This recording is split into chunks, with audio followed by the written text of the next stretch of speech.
Pada tanggal 21 Juni 2023, saya menjual habis semua saham batubara dari Porto, yaitu PTBA setelah sebelumnya saya menjual habis ITMG. Pertanyaannya adalah kenapa hal ini saya jadikan konten? Jawabannya adalah karena saya telah jatuh cinta pada kedua saham ini. Sebenarnya dalam investasi kita tidak boleh jatuh cinta pada suatu saham, sebab akan membuat kita bias dalam mengambil keputusan. Bagaimana tidak, berkat kedua saham ini saya bisa merasakan apa arti dari dividend for living, di mana kala itu dividen yang diberikan kedua perusahaan ini terbilang sangat besar, sehingga bisa memenuhi kebutuhan hidup saya selama 1 tahun, apalagi kalau kita membelinya pada tahun 2020 kemarin. Tentunya akan mendapatkan yield dividen yang lebih besar lagi. And for your information, kedua perusahaan batubara ini secara historis memang terkenal sangat royal dalam membagikan dividen. Di konten sebelumnya, saya telah membahas PTBA. Kemudian sahamnya naik lebih dari 20% sejak konten itu dibuat, karena berita pembagian dividen 100% dari laba bersih. Di mana hal ini tentunya di luar ekspektasi para pelaku pasar modal. Momentum inilah yang saya jadikan waktu yang tepat untuk keluar dari saham PTBA dengan harga yang lumayan bagus. Di average 2.200-an saya menjualnya pada harga 3.840. Kalau ditambah return dividen yang udah saya terima pada tahun-tahun sebelumnya, saya sudah mendapatkan return 100% lebih atau satu bagger. Tidak begitu besar, apalagi di era kripto yang memang menawarkan return ratusan bahkan ribuan persen. Tapi bagi saya hasil ini sudah sangat lumayan dan patut disyukuri. Apalagi ITMG dan PTBA ini hampir mengisi setengah dari total Porto yang saya miliki. Ingat, di dunia investasi kita harus menjauhi sifat greedy atau serakah. Karena sangat tidak baik bagi psikologis kita. Berapapun return yang kita dapatkan tentunya patut disyukuri. Lantas, kenapa saya pada tahun 2023 memilih untuk keluar dari saham batubara? Sebelum kita cerita lebih jauh lagi, jangan lupa like, share, dan subscribe. Cyclical stock adalah saham perusahaan yang pendapatannya sangat tergantung dengan kondisi makroekonominya. Contohnya, kayak perusahaan batubara yang kita bahas tadi. Jika harga batubara dunia sedang tinggi, maka kinerjanya akan ikut baik. Namun, jika dalam kondisi makroekonomi tidak baik, perusahaan ini akan mengalami penurunan pendapatan yang signifikan, bahkan bisa merugi. Kalau kita lihat di tahun 2020, banyak perusahaan cyclical yang harus merugi, karena pada saat itu harga komoditas semuanya anjlok. Cyclical stock ini memiliki karakteristik volatilitas yang tinggi. Grafik harga sahamnya pasti naik turun mengikuti kondisi makroekonomi tadi. Namun, saham ini juga menawarkan potensi pertumbuhan yang sangat luar biasa jika kita dapat membelinya pada waktu yang tepat. Dan juga dapat membuat kita rugi parah jika kita membelinya pada waktu yang tidak tepat pula. Informasi yang pertama, harga batu bara acuan atau HBA bulan April anjlok ke posisi 65,77 dolar Amerika Serikat per ton, dan hal ini berdampak dari virus corona yang membuat negara-negara terdampak menurunkan permintaan. Sebenarnya cyclical stock itu nggak cuma komoditas, tapi bisa juga seperti maskapai penerbangan, properti, otomotif, yang memang nature bisnisnya itu musiman.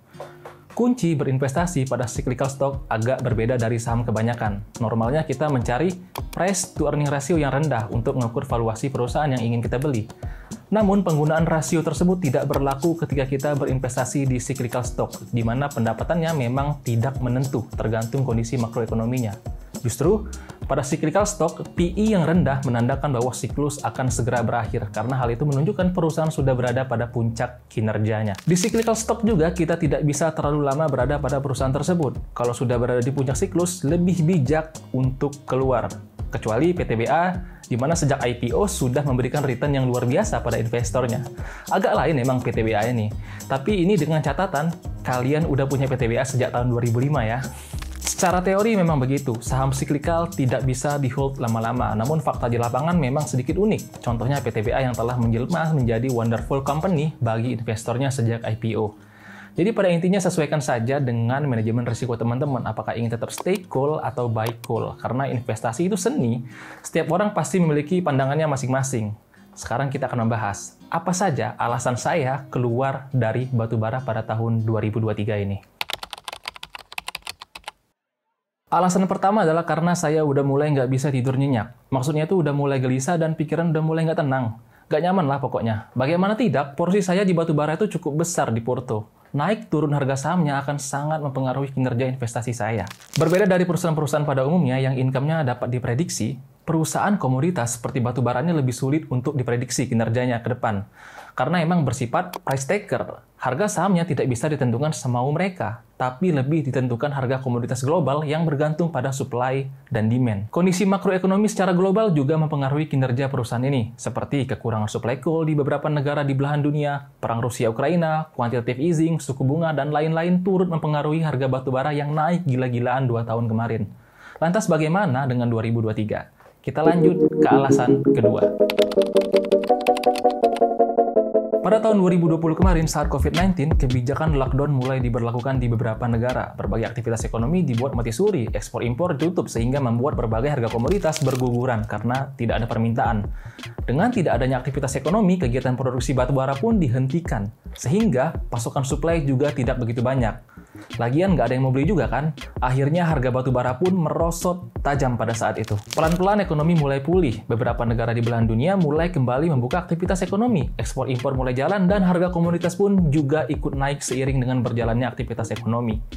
Seingat saya, saat itu harga batubara naik sampai pada harga 70-80 US dollar di Q3 dan Q4 tahun 2020. Karena hal tersebutlah beberapa perusahaan batubara harga sahamnya tiba-tiba melesat. Namun hal tersebut menjadi euforia sesaat, karena memang kondisinya belum benar-benar pulih. Covid masih ada, aktivitas ekonomi belum sepenuhnya pulih, kebijakan PPKM berjilid-jilid, pemberlakuan penggunaan energi terbarukan, dan masih banyak lagi sentimen-sentimen negatif yang mempengaruhi sektor batubara saat itu. Iya, ini penguatan yang belum bisa dikatakan akan berlangsung panjang ya, karena kita belum melihat sepenuhnya market pulih dalam beberapa bulan terakhir ini. Tapi dari sini kita harusnya tahu, karena ketika COVID sudah melandai dan ekonomi kembali pulih, batubara yang notabene yang merupakan energi yang paling murah akan menjadi sektor champion. Hal itulah yang mendorong saya untuk tambah posisi di batubara. Tapi bang, batubara kan energi kotor, sekarang kan zamannya energi baru terbarukan. Memang benar, tapi di saat kondisi negara yang belum benar-benar pulih dan sedang terseok-seok, tentu tidak bijak jika langsung menggunakan energi mahal. Makanya dipilihlah energi murah, termasuk negara Eropa yang kita tahu sangat anti dengan energi kotor. Moscow has already sharply reduced supplies to much of the region. In response, Germany says it's going to have to increase the use of a dirtier fuel, coal. And it's not alone. Sekarang kita lanjut ke tahun 2022, di mana perang Rusia-Ukraina meletus. Hal ini semakin membuat harga batubara meroket ke harga yang lebih gila lagi dan tidak masuk akal. Bayangkan saja, saat itu harganya tembus ke 400 US dollar. Karena beberapa negara di Eropa memberikan sanksi kepada Rusia. Rusia pun ngambek dan nggak mau ekspor lagi ke Eropa. Hal ini memunculkan permasalahan baru pada sisi suplai yang mendorong naiknya harga batubara. Negara Eropa pun mencari alternatif batubara lain, salah satunya di Indonesia. Makanya tidak heran, pada tahun 2022 banyak perusahaan batubara di Indonesia mencatatkan rekor penjualan terbesar sepanjang sejarah. Laba PT Bukit Asam menembus angka 5,02 triliun rupiah, sekaligus jumlah tertinggi yang berhasil diraih perseroan sejak beroperasi. Lantas bagaimana dengan tahun 2023? Selama 2023, harga batubara terus-menerus turun walaupun tetap bertahan di atas 100 US dollar. Menariknya, 2023 akan menjadi tahun dividen dikarenakan beberapa perusahaan mencatatkan laba yang jumbo pada tahun 2022. Cocok bagi mereka yang ingin mendapatkan dividen yang besar. Namun jika dibandingkan 2 tahun sebelumnya, tentu saja saham batubara tidak semenarik dan semeriah tahun-tahun kemarin. Itulah yang memutuskan saya exit dari saham batubara dan memutuskan mencari sektor menarik lainnya. Next, kita lanjut ke alasan ketiga. Beberapa kali The Fed menaikkan suku bunga guna menekan inflasi. Seperti yang kita tahu, penyebab kenaikan inflasi terdapat pada sisi biayanya, cost pull inflation. Kenaikan harga komoditas seperti minyak, gandum, batubara, dan lain-lain membuat beberapa harga kebutuhan pokok semakin mahal. Penyebab naiknya harga komoditas kemarin tak lain adalah permasalahan pada sisi supply, di mana ketersediaan bahan baku tersebut terbatas, dampak dari pembatasan aktivitas ekonomi karena pandemi COVID-19. Pada tahun 2023, harga komoditas sudah mulai menurun, dan di pertengahan tahun ini, inflasi juga ikut menurun. Permasalahan pada sisi supply telah dibenahi. Pelan-pelan ketersediaan bahan baku sudah mencukupi, sehingga membuat harga komoditas berangsur normal. Ketika harga bahan baku kembali normal, siapa yang diuntungkan?